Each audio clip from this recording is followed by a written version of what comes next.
ఈ ఏడాది మార్చిలో జాతీయ స్థాయి టార్గెట్ బాల్ టోర్నీ నిర్వహిస్తున్నట్లు ఏపీ టార్గెట్ బాల్ అసోసియేషన్ అధ్యక్షులు అచ్యుతరావు ప్రకటించారు. క్రీడలను ప్రోత్సహిస్తే యువత మంచి మార్గంలో నడుస్తుందన్నారు. క్రీడల వల్ల మానసిక ఉల్లాసంతో పాటు శారీరక ఆరోగ్యం కలుగుతాయని చెప్పారు. విశాఖలో ఏపీ టార్గెట్ బాల్ అసోసియేషన్ తృతీయ వార్షిక సర్వసభ్య సమావేశం జరిగింది. ఈ సందర్భంగా నూతన అధ్యక్షుడిగా అచ్యుతరావు బాధ్యతలు చేపట్టారు. టార్గెట్ బాల్ క్రీడను పూర్వ వైభవం తీసుకురానున్నట్లు చెప్పారు.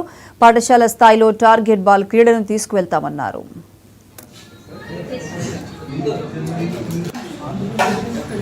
ఎవరైతే పార్టిసిపేట్ చేస్తారో వాళ్ళ లైఫ్ చూడండి, నార్మల్గా ఉండే వాళ్ళ లైఫ్కి చాలా డిఫరెన్స్ అనేది ఉంటుంది.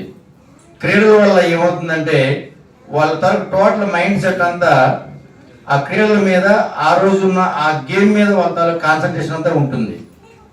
ఆ గేమ్ అయిపోయిన తర్వాత మెమరీస్, గెలిచామా ఓడామా, మనం ఎలా ఆడాం అనే దాని మీద కొంత ఆలోచన అనేది వాళ్ళకు ఉంటుంది. కాబట్టి వాళ్ళ యొక్క ఆలోచన పక్కదారి పట్టడానికి ఆస్కారం అనేది ఉండదు. అది ఎనీ గేమ్ ఏదైనా కానీ.